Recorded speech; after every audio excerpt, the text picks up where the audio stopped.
Hola, buenos días, mi nombre es Roldán López Polo y voy a explicar un poquito lo que es la unidad 2 de esta materia de mecánica.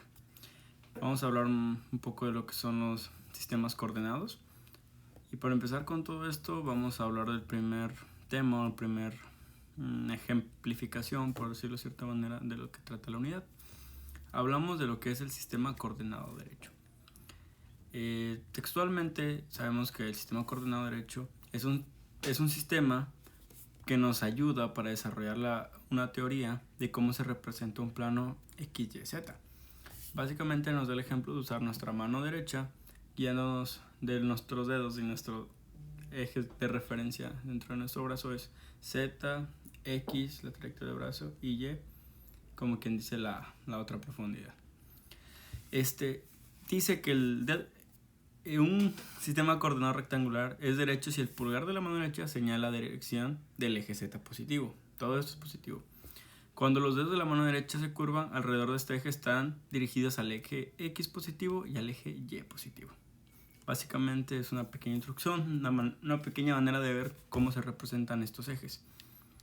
Continuamos, vemos lo que es los componentes rectangulares de un vector, que simplemente traducido, su concepto es que un vector A puede tener una o dos, tres componentes rectangulares a lo largo de los ejes coordenados X, Y, Z, dependiendo de cómo esté orientado con respecto a los ejes. En general, cuando A está dirigido dentro de un octante de marco X, Y, Z, como se puede ver en la figura 2.22 que aquí se anexó, mediante dos aplicaciones sucesivas de la ley del paralelogramo podemos dividir el vector en componentes como AX, AY y AZ.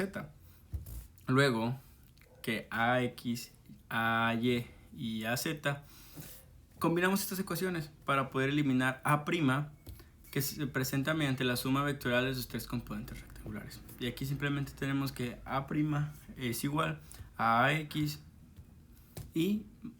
AX más AY más AZ. Simplemente es determinar un poquito los componentes de cada parte del vector, los componentes rectangulares ocupando la ley del paralelogramo. También tenemos los vectores unitarios cartesianos. ¿Qué nos dicen los vectores unitarios cartesianos? Nos dicen que tenemos tres dimensiones, y, J y K, haciendo un poco de referencia a lo que es X, Y y Z, pero simplemente nos ayuda como a darle un valor extra, ya no confundirnos con X, Y, Z, simplemente es una manera de acomodar mejor las cosas, de poder entenderlo mejor y poder representar mejor también. Se usa para designar las direcciones de los ejes X, Y, Z respectivamente, como acabo de mencionar. Estos vectores se representarán analíticamente mediante un signo más o menos, depende la dirección que estos representen, ya sea positivo ya sea negativo.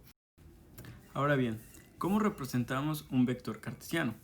Como las tres componentes de A en la ecuación 2,2, que ahorita va a estar ejemplificada aquí, actúan las direcciones positivas y, J y K. Es básicamente lo que acabo de decir hace un momento. Simplemente es que nos va a decir que A va a ser igual a AX a la dirección de Y más AY a la dirección de J y AZ a la dirección de K.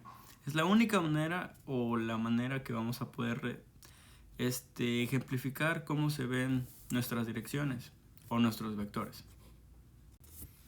Hablando de lo que es la magnitud de un vector cartesiano o cómo se representa, digamos que para obtener la magnitud de A, si está expresado en forma de vector cartesiano, como la mayoría de estos casos, lo hacemos a partir de un triángulo rectángulo y ocuparíamos la fórmula de A' es igual a la raíz de A cuadrada sub X más A cuadrada sub Y. Y el triángulo cartesiano ocuparíamos la fórmula de A es igual a A' cuadrada más A cuadrada sub Z.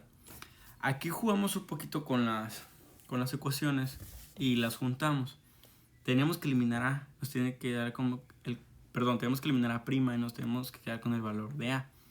Entonces, al juntar estas operaciones nos queda que A es igual a la raíz cuadrada de A cuadrada sub Z más A cuadrada sub Y más A cuadrada sub Z. Por consiguiente, la magnitud de A es igual a la raíz cuadrada positiva de la suma de los cuadrados de sus componentes. Los componentes ya sean AX, AY y AZ. También tenemos la dirección de un vector cartesiano.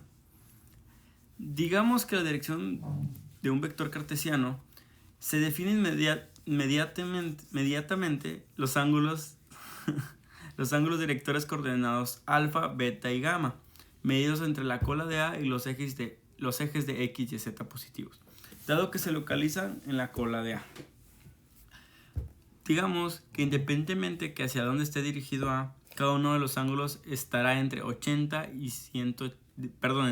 0 y 180 grados para determinar alfa, beta y gamma. Considere la proyección de A sobre los ejes X, Y y Z, con referencia a los triángulos rectángulos mostrados en todas las figuras que se ven en esta pequeña explicación.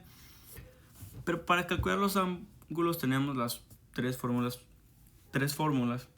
que ya están preestablecidas por pura trigonometría, que son el coseno de A, coseno de alfa, coseno de beta y coseno de gamma. Tenemos que el coseno de A es igual a AX sobre A, coseno de beta va a ser AY sobre A y coseno de gamma es igual a AZ sobre A. Y bueno, para poder, ya que calculamos un poquito las direcciones de todo esto, esos llegan a tener un valor. Llegan a tener un motivo de cálculo, digamos. Aquí vamos a hablar de lo que es una suma de los vectores cartesianos. Digamos que la suma de los vectores cartesianos se hace entre dos o más vectores que simplifican considerablemente si los vectores se expresan en términos de sus componentes cartesianos. Por decirlo de cierta manera, es una manera de reducir lo que nos dicen nuestros datos previos. Por ejemplo, si nos dan un dato grande o una cifra grande de números, podemos simplificarla de una manera sencilla y eficiente, y a la vez nos ayuda a entender mejor los ejercicios. Por ejemplo, tenemos que R, que puede ser nuestra resultante, es igual a A más B, que es igual a toda la operación de AX más BX, I más AY más BY, J más AZ más BZK. Es una manera más sencilla de poder representar todo.